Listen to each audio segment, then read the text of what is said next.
Hello दोस्तों, स्वागत करता हूँ स्टॉक्स इन जोन चैनल में। चैनल को सब्सक्राइब नहीं किया तो सब्सक्राइब कर दे, बेल आइकन भी दबा दें। आज हम दो चीज़ों के बारे में बात करेंगे। एक स्टॉक के बारे में बात करेंगे, दूसरा जो न्यू वेरिएंट आया है उसके बारे में बात करेंगे, उसका इम्पैक्ट हमारे स्टॉक मार्केट में क्या होगा। तो जो दूसरी बात होगी स्टॉक के बारे में होगा, जो मैं शेयर बताने वाला हूँ वो आपको किस तेज़ी से रिटर्न बना के दे सकता है उसके बारे में बात करेंगे। ठीक है, ब्लाइंडली मेरी बातों को फॉलो करने की ज़रूरत नहीं है। मैं गलत भी हो सकता हूँ, ठीक भी हो सकता हूँ, मैं भी एक इंसान हूँ। ठीक है, स्टॉक मार्केट को सही तरीके से प्रेडिक्ट कोई नहीं कर सकता कि हाँ इतना एग्जैक्ट बता दे कि स्टॉक मार्केट ऐसे जाने वाला, ऐसे नहीं जाने वाला। ठीक है, ऐसा कोई प्रेडिक्ट नहीं कर सकता। हाँ, एक्सपीरियंस बोल सकता है। जो बंदे के पास एक्सपीरियंस है वो शेयर कर सकता है, जो मेरे पास है मैं आपको बता रहा हूँ। ठीक है, तो इस जो एक्सपीरियंस मैं जितना स्टॉक मार्केट से ले चुका हूँ वो आपको मैं बताने की कोशिश करता हूँ। और जो मैं आज स्टॉक बताने वाला हूँ ये आपको काफ़ी तेज़ी से रिटर्न बना के देगा। फंडामेंटल वाइज भी मजबूत है, उसके बारे में बाद में बात करेंगे। पहले हम बात करेंगे न्यू वेरिएंट के बारे में, हमारे स्टॉक मार्केट में उसका क्या इम्पैक्ट पड़ेगा। ठीक है, साउथ अफ्रीका में एक न्यू वेरिएंट आया है, उसका मतलब एक साउथ अफ्रीका तक ही सीमित नहीं है, वो यूरोपियन कंट्री में भी आ चुका है, साथ साथ में अब इंडिया में भी आ चुका है। तो इसका इम्पैक्ट स्टॉक मार्केट में पड़ेगा, बट टेम्प्रेरी बेस पर पड़ेगा, ज़्यादा लॉन्ग टर्म में इसका इम्पैक्ट नहीं पड़ने वाला। इससे पहले भी काफ़ी जो फाइनेंशियल प्रॉब्लम आई 2008 में, 2016 में भी इशू था। चलो वो तो चलो फाइनेंशियल क्राइसिस था, वो अलग बात है। हम वायरस की बात कर लेते हैं। इससे पहले भी सार्स वायरस आया, इबोला वायरस आया, जीका वायरस आया, कोविड का भी आया। आपका कोविड का सबसे बेस्ट एक्सप्लेनेशन है, क्योंकि इस टाइम पर काफ़ी ज़्यादा जो बिगनर्स हैं ऐड हुए हैं, इस टाइम पर ही ऐड हुए हैं। अभी अभी डीमेट अकाउंट खुले हैं जब कोविड के टाइम पे कि एक्स्ट्रा इनकम हो जाए, तो यहाँ पर काफ़ी ज़्यादा बिगनर्स मतलब ऐड हो चुके हैं। तो ये बहुत अच्छी बात है कि स्टॉक मार्केट से रिलेटेड अब इंडिया में थोड़ी जागरूकता फैल रही है। पहले तो बहुत कम था, अब थोड़ा बहुत इंक्रीज़ हो रहा है, ये काफ़ी प्लस पॉइंट है। मार्केट में पैसा आएगा तभी तो इन्वेस्टमेंट होगी, तभी कंपनी बढ़ेगी, काफ़ी प्लस पॉइंट है, इसको लेकर भी हो सकता है। तो अगर हम बात करें कि जैसे सार्स आया था तभी मार्केट गिरा था, अमेरिकन जो बाज़ार था 3.6% गिरा था, तो इंडियन जो बाज़ार था वो 10% तकरीबन नीचे गिरा था। ठीक है, जो हमारा इंडियन बाज़ार है वो स्मॉल कैप मिड कैप की तरह ही है एक तरीके से। अगर हम सारे वर्ल्ड की जो पूरे वर्ल्ड के मार्केट को देखेंगे, कंपैरिजन हम इंडियन मार्केट से करें, तो इंडियन मार्केट एक तरीके से स्मॉल कैप मिड कैप आप तरीके से मान सकते हो। कोई भी इसमें काफ़ी ज़्यादा वोलेटिलिटी होती है, मतलब गिरावट काफ़ी तेज़ी से होता है। अगर हम कंपैरिजन करें अमेरिकन बाजार से, इबोला में हुआ था, जीका वायरस में भी तब मार्केट गिरा था। तब जीका वायरस में अमेरिकन बाजार जो था 6.31% तकरीबन गिरा था, और जो इंडियन बाजार था वो 13% तकरीबन नीचे गिरा था। बट जब रिटर्न्स की बारी आती है तो इंडियन बाजार काफ़ी तेज़ी से रिटर्न बना के देता है। एग्जाम्पल सार्स में जब वायरस आया था तब अमेरिकन बाजार 3.6 गिरा था, जब रिकवरी होने के बाद वो सिर्फ 22% तकरीबन ऊपर गया था। मुझे याद नहीं एग्जैक्ट, बट मेरे हिसाब से 22% तकरीबन गिरा था। मुझे इंडियन बाजार का पता है कि तब वो 83% तकरीबन रिटर्न, मतलब जैसे रिकवरी हुआ उसके बाद 83% तेज भागा था। तो इसलिए इंडियन बाजार हमारा काफ़ी इमर्जिंग कंपनियां हैं, मतलब इमर्जिंग सेक्टर से है, तो इस सबसे ज़्यादा पैसा बनेगा तो इंडियन बाजार में बनेगा, ये आरजे ने भी बोल रखा है। ठीक है, जो भी ये सब कुछ इम्पैक्ट है ना सिर्फ टेम्पररी बेस में ही है। जो वेल एक्सपीरियंस्ड हो चुके हैं स्टॉक मार्केट में उनको पता है। ठीक है, रतन टाटा जी ने बोला था जो भी ये कोविड आ रहा वायरस आएगा, आगे भी आते रहेंगे, अभी भी आ रहा, आने वाले सालों में भी बहुत सारे वायरस आने वाले हैं। जितने भी आएंगे ये सिर्फ टेम्प्रेरी बेस पे होगा, इस पर मार्केट का सिर्फ टेम्प्रेरी बेस पे इफेक्ट पड़ेगा, बार बार इसमें इम्पैक्ट नहीं पड़ने वाला। तो दिल खोल के आराम से अच्छे क्वालिटी वाले स्टॉक पकड़ो और इन्वेस्ट शुरू कर दो। वायरस आते रहेंगे, क्राइसिस आते रहेंगे, स्टॉक मार्केट में कोई इम्पैक्ट नहीं होने वाला। इससे पहले बहुत सारे क्राइसिस आए, बहुत कुछ हुआ, बट स्टॉक मार्केट में इतना कुछ इम्पैक्ट पड़ा ही नहीं। तो इसलिए आराम से आप इन्वेस्ट करो, क्वालिटी वाले स्टॉक के बढ़ो। ठीक है, अब ये नहीं मैं कहता कि बेकार वीक फंडामेंटल वाले स्टॉक में इन्वेस्ट करके बैठ जाओ 5-6 साल के लिए, वो कभी आपको रिटर्न बना के नहीं देगा। ठीक है, क्वालिटी वाले स्टॉक का मतलब ये होता है अच्छे क्वालिटी वाले स्टॉक, जो आपको मैं वीडियो में बताता भी रहता हूँ। मेरी पुरानी वीडियोस देख लो, सब के सब आपको क्वालिटी वाले स्टॉक देखने को मिलेंगे, वो आपको रिटर्न बना के देंगे। ठीक है, अगर आप वीक फंडामेंटल की ओर चढ़ेंगे, ठीक है, उसमें आपने ज़्यादा क्वांटिटी खरीद ली, पैसा डूब जाएगा आपका। ठीक है, इतना आसान नहीं है स्टॉक मार्केट जितना लोगों ने समझ रखा है। स्टॉक मार्केट इतना ईजी होता है, सब के सब यहीं पर ही आ जाते हैं नौकरी छोड़कर, ऐसा नहीं होता। बुल रन चला इस बार काफ़ी अच्छे से तेज़ी से रिटर्न बने, तो मार्केट इनको लग रहा है कि काफ़ी इजी है। इतना इजी नहीं होता, बाय करना बहुत इजी है, बट सबसे मेन चक्कर होता है पेशेंस लेवल। आप कितनी समय तक होल्ड कर पाते हो, कंपनी के बारे में कितनी जानकारी रखते हो, आपके पोर्टफोलियो में जितने भी स्टॉक हैं सभी को अच्छे बारे में डिटेल आपने पढ़ रखी है। मैं गारंटी से कह सकता हूँ आधे से ज़्यादा लोगों को पता भी नहीं होगा कि उसकी कंपनी आगे वाले उसके मतलब फ्यूचर क्या है, वो किस तरीके से काम करने वाले हैं।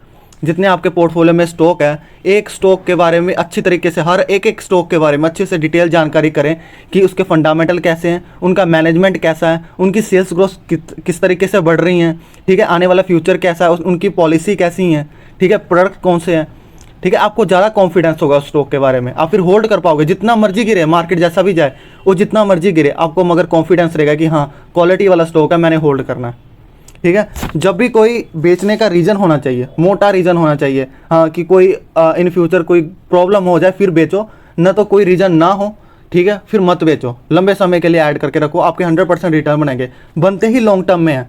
ट्रेडर तो हम हैं नहीं, ट्रेडर में आप पैसा कमा भी नहीं सकते। मैं हमेशा लिख कर दे सकता हूँ आपको, लॉन्ग टर्म में ही पैसा बनता है। जो लॉन्ग टर्म के लिए सोचता है उसी का पैसा बनता है। ट्रेडर शॉर्ट टर्म सिर्फ कुछ भी नहीं है, थोड़ी देर के लिए पैसा बनेगा सिर्फ, ठीक है। अगर आपने ज़्यादा मोटा पैसा छापना है तो लॉन्ग टर्म में ही पैसा बनेगा। तो आगे हम स्टॉक के बारे में बात कर रहे थे, ठीक है। और ये सब पहला डिटेल आपको कवर अप हो गया कि न्यू वेरिएंट से हमें क्या इंपैक्ट पड़ेगा कि नहीं पड़ेगा स्टॉक मार्केट में, उसके बारे में मैंने डिटेल जानकारी दी है, ठीक है। मेरी PDF में ज़्यादा ध्यान मत दो, मेरी बातों को ध्यान से सुनो जो मैं बोल रहा हूँ, ठीक है। जो मेरी बातें वेल एक्सपीरियंस जो मेरा है वो आपको मैं बताने की कोशिश कर रहा हूँ, ठीक है। जो मैंने गलतियाँ करी वो आप ना करो, किसी की गलतियाँ देखकर सुधरने की कोशिश करो, ठीक है।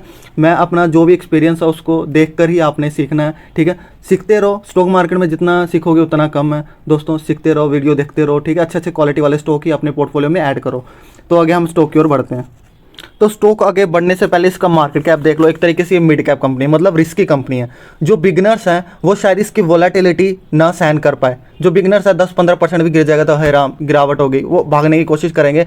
जो वेल एक्सपीरियंस है उनको पता है गिरावट होती है तो ऊपर भी जाएगा, अच्छे क्वालिटी वाले स्टॉक है। तो बिगनर्स के लिए मैं कहूँगा कि अगर आपको वोलेटिलिटी अभी इतना सहन नहीं कर पा रहे हो तो आप इस स्टॉक से दूर रहें। आप क्वालिटी वाले स्टॉक पकड़ सकते हैं, ठीक है। जो वेल एक्सपीरियंस है इसको कंसीडर करके आगे बढ़ सकते हैं। तो अगर हम करंट प्राइस की बात करें, अभी ये तकरीबन 6000 तकरीबन ये चल रहा है। स्टॉक पी की बात करें 134 चल रहा है। बुक वैल्यू की बात करें तो 158। डिविडेंड आपको अभी ये कम देगा, चलो कोई बात नहीं, हम डिविडेंड के चक्कर में आते नहीं हैं। अगर ये अपना डिविडेंड किसी अपने बिजनेस में लगाकर आगे बढ़ाने की कोशिश कर रहे हैं तो काफ़ी प्लस पॉइंट है। हमें बिजनेस आगे बढ़ना चाहिए, डिविडेंड दे या ना दे, हमारा मेन पर्पस डिविडेंड नहीं होता है। तो अगर हम ROC ROE की बात करें, काफ़ी बढ़िया आपको ROC ROE देखने को मिलेगा। मतलब मैनेजर है, जो मैनेजिंग है वो कैपिटल काफ़ी अच्छे से यूटिलाइज़ कर रहे हैं। मतलब जो ROC का मतलब होता है कि अपना जो कैपिटल है वो अच्छे से यूटिलाइज़ करना कंपनी को बढ़ाने के लिए। तो इनका ROC ROE काफ़ी बढ़िया आपको देखने को मिल जाएगी। जो फेस वैल्यू 10 का, ये कभी भी स्प्लिट दे सकती है, मगर पता नहीं है कब देगी। बट जब 10 पहुंच जाए तो आप समझ लेना कि स्प्लिट देने के चांसेस है। अब ज़रूरी नहीं है कि आपको स्प्लिट देगा। तो बाकी प्रमोटर की होल्डिंग की प्लीज की बात करें 0% है। प्रमोटर अपनी होल्डिंग कोई भी प्लीज लेकर नहीं रखा हुआ।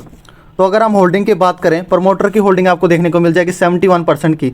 2019 में आप देखोगे यहाँ पर सितंबर 2019 में 50% की होल्डिंग थी, ठीक है। यहाँ पर मुझे अभी भी याद है 1200 रुपये का था प्राइस, मुझे अभी भी याद है, ठीक है। एटोली ग्लासकोट में काफ़ी पुराना होल्डर हूँ। यहाँ पर ये 1200 रुपये का प्राइस था 2019 में। इन्होंने अचानक अपनी होल्डिंग इंक्रीज़ कर दी थी, ठीक है। मैंने तभी भी ऐड किया था, तब 1300-1400 के तकरीबन जा चुका था, तब मैंने ऐड किया था। अब इसका प्राइस देख लो आप, 6000 तकरीबन जा चुका है। तो सबसे ज़्यादा पैसा किसने छापा, आप खुद सोच पा रहे हो, प्रमोटर ने। इन्होंने सीधे 25% अपनी होल्डिंग बढ़ा दी, तो सबसे ज़्यादा इन्होंने पैसे छापे हैं। तब ये इस कंपनी का नाम एटोली ग्लासकोट नहीं था, और कुछ नाम था, मुझे अभी भी याद नहीं है उसका नाम। बट मैं तब होल्डर था इसका, तो मुझे याद है कि हाँ 1200 का प्राइस था तब। तो अगर हम FI की बात करें, FI काफ़ी इंटरेस्ट दिखा रहा है। 2019 में तो कुछ इनकी होल्डिंग नहीं थी, 2020 तक भी होल्डिंग नहीं थी। दिसंबर 2020 में इंटरेस्ट दिखाया। अब ये बढ़कर आपको FI में होल्डिंग इंक्रीज़ होते हुए मिलेगा 3.67।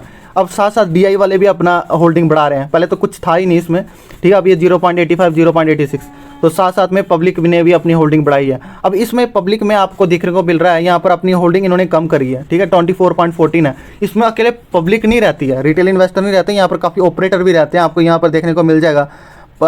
ये ऑपरेटर नहीं है जिनकी सबसे ज़्यादा होल्डिंग है, वो उनका नाम आता रहता है, ठीक है। यहाँ पर ऑपरेटर भी आपको देखने को मिल सकते हैं। तो यहाँ पर अकेले पब्लिक होना ये भी ज़रूरी नहीं है। तो मेन चीज़ हमारे लिए होती है सेल्स ग्रोथ। अगर सेल्स ग्रोथ बढ़ेंगे तभी जाके रेवेन्यू जनरेट होगा, तो सेल्स ग्रोथ बढ़नी चाहिए। अगर हम 2019 से लेकर 2021 तक की देखें तो 359 हुआ, फिर 426 हुआ, फिर 484 हुआ, अब ये वर्कर 527 हो गया। सेल्स ग्रोथ में कोई दिक्कत नहीं, और साथ साथ में इनके एक्सपेंसेस भी बढ़ रहे हैं, ठीक है। तो अगर हम ऑपरेटिंग प्रॉफिट की बात करें 47, 73, 93, 102, मतलब अच्छे खासे, मतलब ये अपना रेवेन्यू अच्छे से जनरेट कर रही है। तो नेट प्रॉफिट की बात कर लें, प्रॉफिट बिफोर टैक्स जो भी इंटरेस्ट लगा के जो भी है 18, 38, 52, 62 बढ़ रहा है।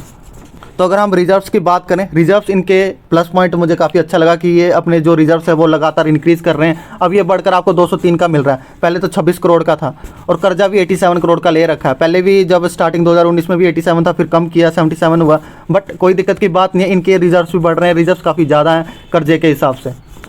तो जिस कंपनी की बात कर रहा था एक्चुअली ग्लासकोट, ठीक है, मेरे पास काफ़ी पुरानी होल्डिंग है, मैं पहले बता दूं, ठीक है। और साथ में ये भी कह देता हूं, ये रिटर्न आपको बहुत तेज़ी से बना के देता है। अगर हम 1 जनवरी से लेकर अभी तक का देख लें, 1 साल भी नहीं हुआ, 1 साल तकरीबन हो चुका है, नवंबर का महीना चल रहा है, तो 1 जनवरी से लेकर अब तक का रिटर्न देखोगे 309% के रिटर्न है, बहुत तेज़ी से रिटर्न बना के दे रहा है। बट एक प्लस पॉइंट हमेशा याद रखना है, जिनको नहीं पता है, जितनी तेज़ी से ऊपर जाता है उतनी तेज़ी से नीचे भी गिरते हैं स्टॉक। अगर इतनी तेज़ी से आपको बना के दे रहा है ना, तो 15-16% आराम से लगा लो, ये गिर जाएगा। जहाँ पर मार्केट क्रैश होगा वहाँ पर मान लो कि निफ्टी या सेंसेक्स 5 या 6% गिरेगी, तो ये 20-25% गिरेगी। आप इस तरीके से हिसाब अनुमान लगा सकते हो। तो आप अभी भी देख लो, यहाँ पर गिरावट आप देख लोगे, यहाँ पर ये देखो 15-19% की गिरावट है। 20 मोटा मोटी आप अच्छे से देखोगे तो 20% की ऑल ओवर आपको गिरावट देखने को मिल जाएगी। तो गिरावट इसमें आसानी से हो जाती है, तो ये भी बात आपने ध्यान रखनी है। अगर हम 5 साल का रिटर्न देखें तो 5 साल में देख लो 4144% के रिटर्न है। तो रिटर्न आप देख पा रहे हो, कोई भी अच्छे से अच्छी कंपनी भी इतनी रिटर्न्स नहीं देती। जो रिटेल इन्वेस्टर रिटर्न्स देखकर आती हैं, तो साथ में ये भी देखना इसमें वोलेटिलिटी काफ़ी तेज़ी से होगा, गिरावट बहुत तेज़ी से होगा। यहाँ पर आपको देखने को मिलेगा, ये देख लो, यहाँ पर ही 15-20% गिरावट है, ये भी 15-20% की गिरावट होगी, ये भी 15-20% की गिरावट होगी, ये 20-25% की गिरावट होगी। और यहाँ पर आप देख पा रहे हो, यहाँ से लेकर यहाँ तक काफ़ी अच्छी खासी गिरावट होगी। मैं देख लेता हूँ, वही 19-20% की ऑल ओवर आपको गिरावट यहाँ पर देखने को मिल जाएगी। तो गिरावट काफ़ी तेज़ी से हो सकती है in comparison of other stocks, क्योंकि इसका मार्केट कैप काफ़ी छोटा है, ठीक है। कंपनी काफ़ी अच्छी है, नो डाउट। मैं हमेशा कहता हूँ लार्ज कैप में लार्ज अमाउंट फंसाना, मिड कैप में मिड अमाउंट और स्मॉल कैप में स्मॉल अमाउंट। और मैं हमेशा ये भी कहता हूँ कि उतना ही ज़्यादा इंपॉर्टेंट हमारा जैसे हमारा इंपॉर्टेंट है कि लार्ज कैप में फंसा के रखना है हमने अमाउंट, उतना ही इंपॉर्टेंट हमारा ये है कि हमने स्मॉल कैप में भी इन्वेस्ट करना है, क्योंकि वो इमर्जिंग कंपनी होती है, उनमें पोटेंशियल होता है आगे बढ़ने का, वो बहुत तेज़ी से आपको रिटर्न बना के देंगे, आपका पोर्टफोलियो काफ़ी तेज़ी से ग्रोथ होगा। बट ये नहीं है कि इसका मतलब ये नहीं है कि स्मॉल कैप ने आपने ज़्यादा अमाउंट फंसा के रखना। सीखने के लिए लगाना है, थोड़ा अमाउंट जरूर लगाना है, ये इंपॉर्टेंट है। स्मॉल कैप में लगाना बहुत ज़्यादा इंपॉर्टेंट है, लार्ज कैप में लगाना तो उससे भी ज़्यादा इंपॉर्टेंट है, क्योंकि हमने लार्ज अमाउंट फंसा के रखना होता है उसमें। लार्ज कैप में तो लगाना ही लगाना है, मिड कैप में मिड अमाउंट फंसाना है और स्मॉल कैप में स्मॉल अमाउंट। और ज़्यादा से ज़्यादा अमाउंट हमने क्वालिटी वाले स्टॉक में लगा दिया लार्ज कैप में, उसके बाद जितना बचेगा हमने क्वालिटी वाले अच्छे स्टॉक में स्मॉल कैप मिड कैप ढूंढ कर उनमें पैसा लगा देना। और साथ में टारगेट, हाँ मैंने टारगेट बताया था एक्चुअली ग्लासकोट कि 10,000 तकरीबन जा सकता है, जरूर जा सकता है। 10,000 क्या, 20,000, 30,000, 1 लाख तक भी जा सकता है, जाएगा जरूर। अच्छे क्वालिटी वाले स्टॉक बढ़ते ही रहते हैं, बिजनेस थोड़ी बंद होने वाला उनका। 10,000 से भी ऊपर जाएगा, ये तो जस्ट थंबनेल के लिए कि मैंने 10,000 बता दिया, तो ज़रूरी नहीं है, 10,000 से ऊपर भी जा सकता है, ठीक है। तो कंपनी बंद नहीं होने वाला, चलता ही रहेगा, कारोबार उनका कभी बंद नहीं होता, चलता ही रहता, स्टॉक का दाम बढ़ता ही रहेगा, ठीक है। कंपनी ऐसे बढ़ती रहेगी। अभी तो ये छोटी कंपनी है, मिड कैप के 8,000 तकरीबन मार्केट कैप है इसका, तो अभी तो इसने बहुत बड़ी बनना है, तो पोटेंशियल इसके पास अच्छा खासा है। इमर्जिंग कंपनी है दोस्तों, आप आराम से पैसा लगा सकते हो, कोई दिक्कत की बात नहीं है।